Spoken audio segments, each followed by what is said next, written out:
E aí, pessoal, como é que vai? Tudo bem? Eu sou o professor Rafael Rabelo, do Programa de Pós-Graduação em Engenharia Elétrica, e hoje eu vou falar sobre introdução à criptografia. Vão ser alguns conceitos bem rápidos. Esse vídeo será dividido em 3 partes, onde a primeira parte eu vou falar só dos conceitos e de alguns aspectos sobre criptoanálise e sobre força bruta, por exemplo. No segundo vídeo eu vou falar sobre as técnicas clássicas de substituição e no terceiro vídeo sobre as técnicas clássicas de transposição e produto, ok? Então vamos começar aqui a falar rapidamente do que é criptografia. A criptografia, na verdade, ela vem do grego cryptos, que significa escondido, e graphen, que significa escrita, que traduz em quê? É o estudo dos princípios e técnicas pelas quais a informação pode ser transformada de sua forma original para uma outra ilegível, de forma que só possa ser conhecida apenas pelo seu destinatário, que vai ser o detentor de uma informação que a gente vai chamar de chave. Ou seja, ela é uma arte. Ela é uma arte porque muitas das vezes construir, não basta apenas construir um algoritmo, precisa implementar ele da maneira correta. E a arte de quebrar um algoritmo também é muito interessante, né? Porque ela exige sempre olhar o algoritmo de uma outra forma. E a gente vai falar um pouco sobre isso durante o curso. Uma questão interessante e importante sobre a criptografia é porque quando a gente olha aí para os princípios da segurança da informação, a criptografia está diretamente ligada ao princípio da confidencialidade ou da privacidade do sigilo. Na verdade, se eu aplicar a criptografia sem outra técnica, eu vou garantir a confidencialidade, ou seja, de que apenas a pessoa ou o dispositivo que deve ter acesso à informação é que vai ter acesso à informação. Esse que é o objetivo da confidencialidade. Contudo, se a criptografia for utilizada com outras técnicas, ela vai também conseguir garantir a integridade dos dados, ou seja, de que o conteúdo não foi alterado. Ela também vai conseguir atingir a autenticidade, garantindo a identidade de quem enviou. E, por fim, o não repúdio, que é o que? O remetente, né, não vai ter como dizer que não foi ele que enviou aquela informação, ok? E aí, o estudo da criptografia passa um pouco por esse slide aqui, por essa lâmina, que de certa forma ela sintetiza que um sistema de criptografia ele pode ser classificado de algumas maneiras. Ele pode ser classificado primeiramente sobre os tipos de operações utilizadas para transformar um texto claro para um texto cifrado, ou seja, algo que não está criptografado para algo que está criptografado. E durante esses 3 vídeos de hoje, desses 3 vídeos iniciais, eu vou falar um pouco sobre essas técnicas. Vocês vão ver, as técnicas elas são bem simples de compreender, não são nada complexas não. Tá? Então, são o que? Eu vou classificar de acordo com essas operações, que podem ser substituição, transposição ou produto. Também, de acordo com a quantidade de chaves utilizadas. Se eu utilizar uma chave, eu tenho um algoritmo de uma chave ou uma cifra privada, né? Ou de chave privada. Ok? Ou então também, vamos ver mais em frente, que é o caso das cifras simétricas, ok? Ou então quando eu utilizo 2 chaves, ou que eu vou chamar ou de chave pública, porque na verdade uma dessas chaves vai ser pública, pode ser de conhecimento de qualquer pessoa ou de qualquer sistema. Ok? Então, de acordo com o número de chaves, eu tenho 2 classificações. E a outra forma de classificar os métodos criptográficos é a forma pela qual o texto em claro é processado, ou seja, se eu vou processar em blocos ou se eu vou processar em fluxo. Bloco, uma quantidade fixa de caracteres, uma quantidade sempre a mesma quantidade de caracteres, e aí em fluxo não, é um fluxo mais contínuo, né? Não tem essa exigência de ter um bloco determinado, ok? E aí, falar rapidamente aqui dessa criptografia simétrica e do modelo dela, para que vocês compreendam. A criptografia simétrica também é conhecida como a criptografia convencional, a criptografia de chave privada ou de chave simples. Um aspecto importante é que nesse tipo de criptografia, tanto origem quanto destino vão compartilhar a mesma chave de criptografia. Todos os algoritmos clássicos, ou seja, esses que a gente vai abordar hoje, nesses próximos vídeos aí, os algoritmos de substituição e de transposição, são os algoritmos clássicos, eles são algoritmos simétricos, são ou algoritmos de chave privada ou de chave simples. E era o único tipo de criptografia que existia até a invenção da criptografia de chave pública nos anos 70.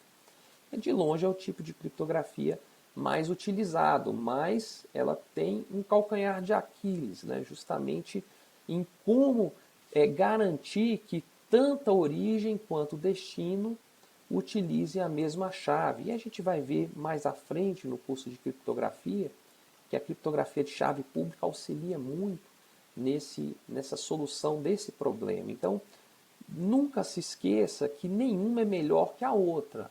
Os métodos de criptografia eles são complementares, ok?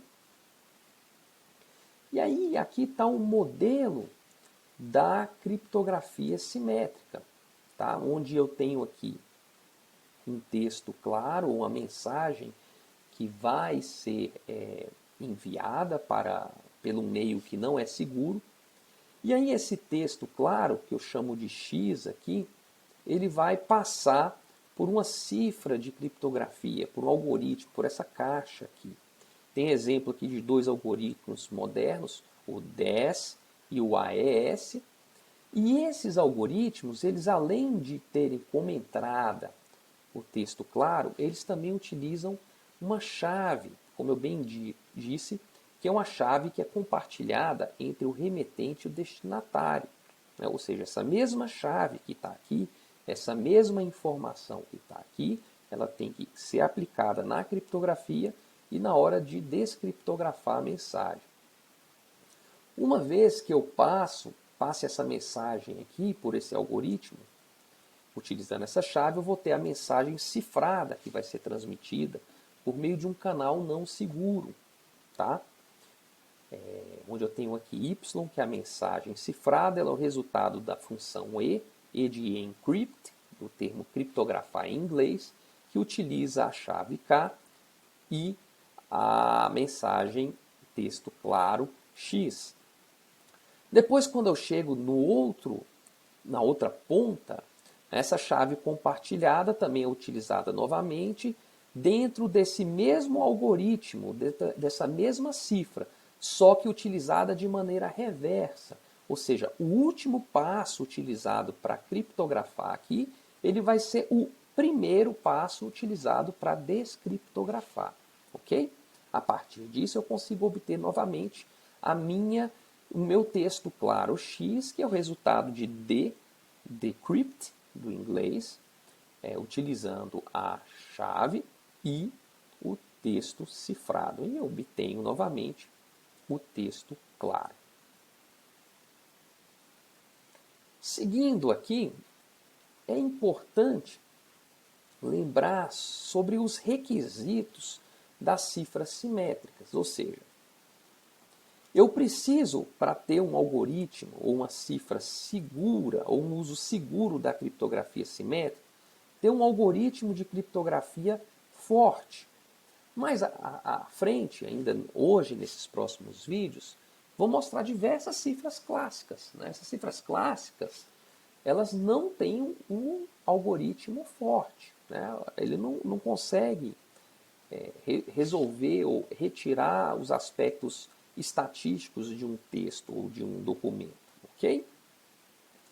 E aí, a chave também deve ser secreta, ou seja, conhecida apenas pela origem e destino. Porque se eu tiver a chave, se ela for conhecida por um terceiro, aí não adianta, né? Eu não vou ter a garantia de que o texto cifrado ele vai ser conhecido apenas por origem e destino.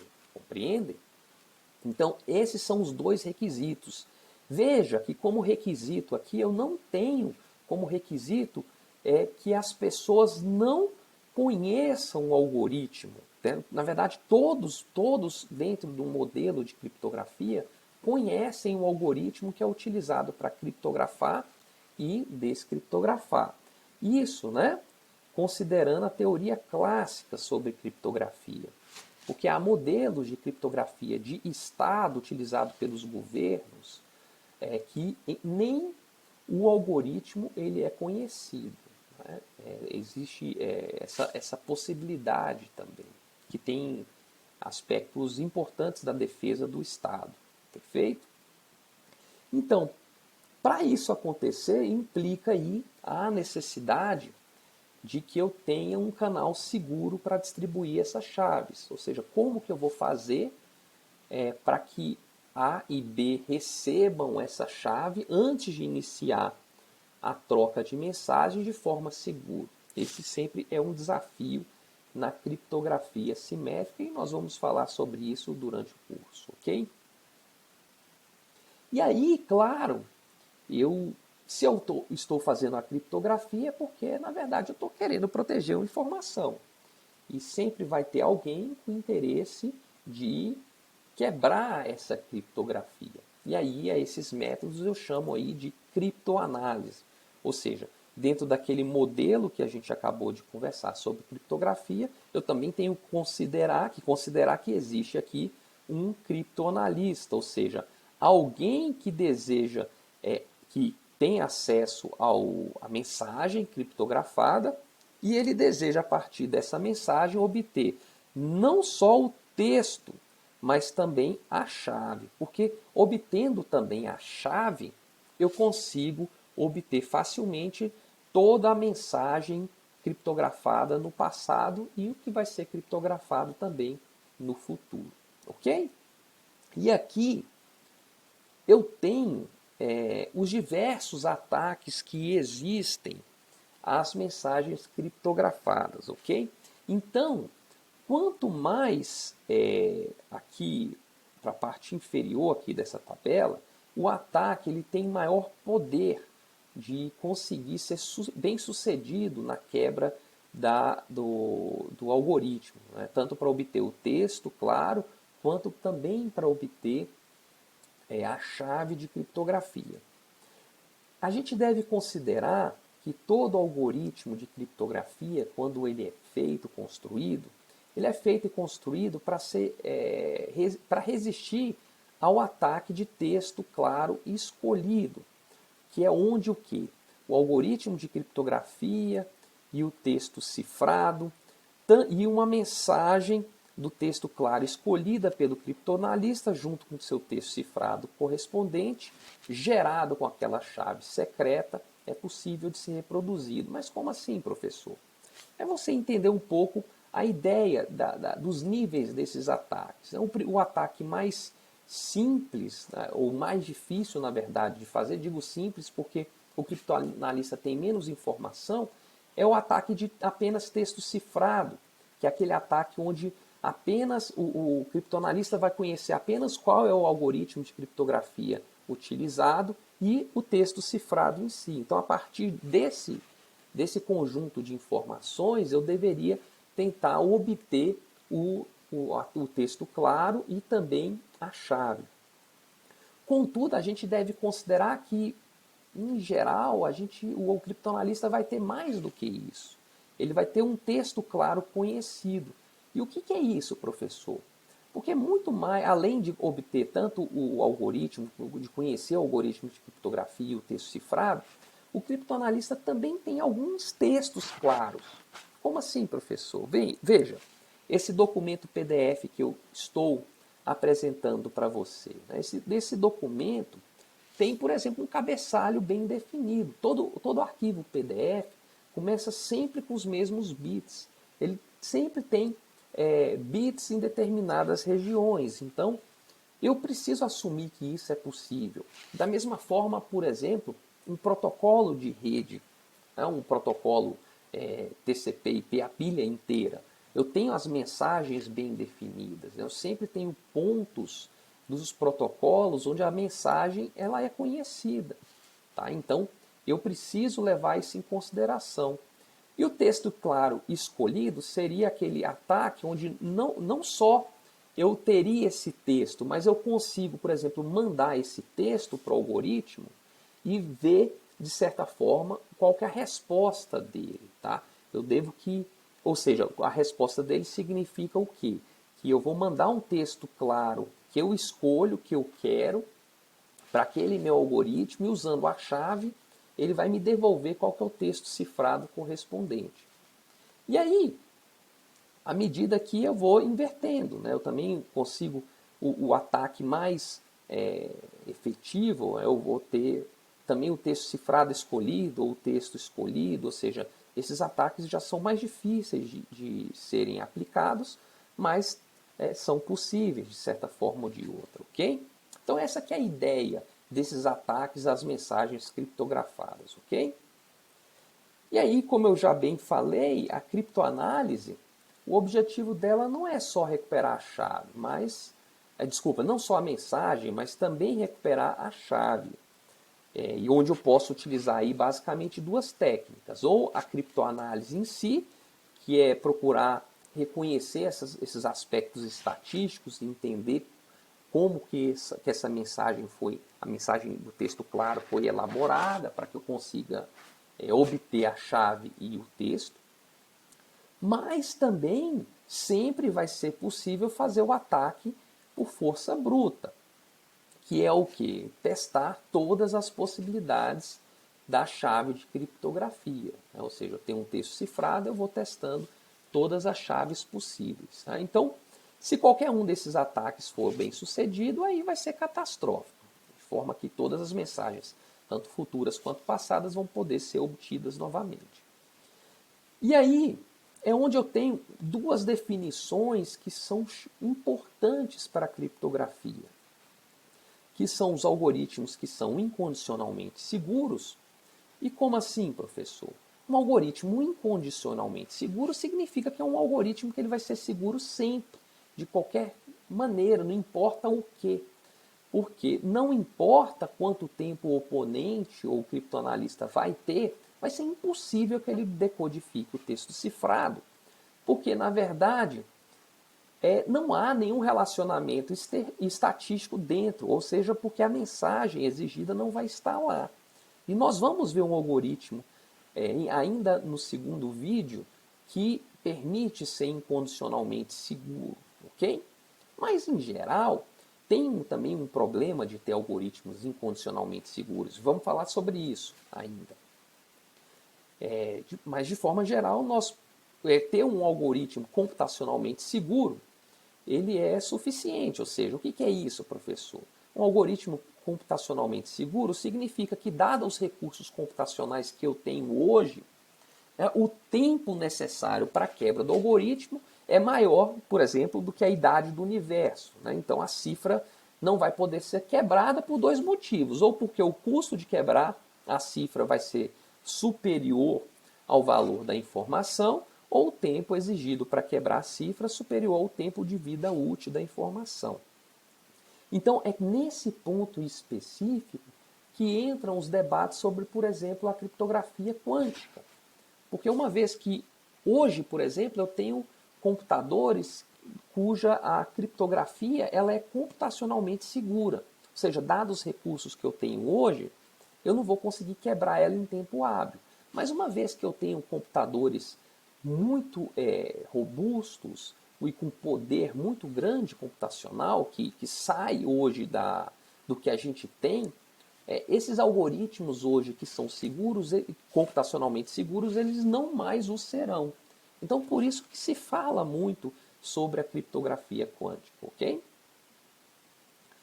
E aí, voltando justamente em cima disso, dessa questão do computacionalmente seguro, do tempo, é justamente por causa disso, né? Porque o ataque de força bruta sempre vai ser possível, ou seja, sempre é possível tentar todas as chaves. Ele é um ataque mais básico, mas vai ser proporcional ao tamanho da chave, levando em consideração que é importante que eu reconheça o texto em claro. Porque, por exemplo, eu vou até passar, porque se eu, de certa forma ou de outra, não souber que o texto está em português, está em francês, está em japonês, o texto claro, ou que o texto claro é um PDF, o texto claro é um documento do Word, eu vou passar pela possibilidade, pela chave que é a correta, e eu não vou conseguir reconhecer que aquele efetivamente é o meu texto claro. Concorda? E aqui essa tabela ela é interessante porque ela vai mostrando qual que é a evolução de qual é o tamanho da chave em bits e o tempo que eu levo para descriptografar. Tá? Aqui ela coloca a quantidade de alternativas que eu tenho para cada uma dessas chaves e veja, 32 bits significa 2 elevado a 32, né, de possibilidades, que é equivalente a 4 vezes 3 vezes 10 a 9 possibilidades. Aqui 168 bits significa 2 elevado a 168, que me traz 3,7 vezes 10 a 50. Veja como a ordem aumenta de forma significativa. E por que ele coloca aqui em duas colunas nessa tabela? Ele aqui considera aqui como se nessa coluna, se eu tivesse aqui uma descriptografia a cada microsegundo, ou seja, na prática é 1.000.000 de descriptografias por segundo, se eu tivesse 32 bits, ou seja, 4 vezes 3 vezes 9, 10 a 9 possibilidades, eu quebraria um algoritmo de 32 bits em 35 minutos. Caso eu conseguisse fazer 1.000.000 de descriptografias por segundo. E aí vai, né? Se eu coloco aqui, 56 bits, olha como é que aumenta de forma exponencial o tempo, né? Exponencial não, mas de forma significativa, né? Acaba sendo exponencial porque à medida que eu aumento 1 bit, o meu espaço de busca aumenta muito, ele dobra. Né? Então ele vai aumentando de fato exponencialmente o tempo em que eu levo para testar todas as possibilidades. Perfeito? E aqui também é interessante nessa coluna, se eu considerar que o criptoanalista tem, por exemplo, uma botnet à disposição dele para poder testar e fazer, por exemplo,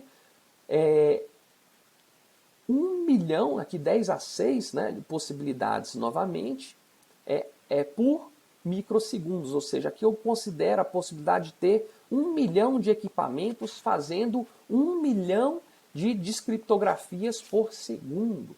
Então, ou seja, nesse aspecto aqui, eu caio de 35 minutos para 2,15 milissegundos, né? E aqui você vai notar, né, que sempre vai diminuir de forma aqui na ordem de 6, né? Então aqui eu tenho 24, caio para 18, eu tenho 36, caio para 30, eu tenho 12, caio para 6 aqui, né, de 10 a 6. Então, essa aqui é a ideia dessa tabela eu acho ela muito interessante para mostrar a ordem das questões, né, de como às vezes você tem a noção e pensa que dobrar o tamanho da chave, ela também vai dobrar o tempo necessário para descriptografar. Não, ela na verdade vai aumentar de forma exponencial. E nós seres humanos não somos muito bons para pensar nas magnitudes da exponencialidade. Né? A gente não para e não consegue refletir isso de forma natural. Ok? Então, pessoal, nesse primeiro vídeo era isso que eu queria abordar, ou seja, trouxe aqui algumas terminologias e técnicas de cifras clássicas, algumas classificações dos métodos criptográficos e também uma visão sobre criptoanálise e força bruta. Então, espero em você no próximo vídeo, onde eu vou trazer aqui as cifras clássicas de substituição. Você vai entender como que foi essa evolução dessa técnica básica e primária, mas que permite construir uma base sólida para entender os algoritmos modernos, ok? Então foi um prazer ter você aqui e até esse próximo vídeo aí. Forte abraço.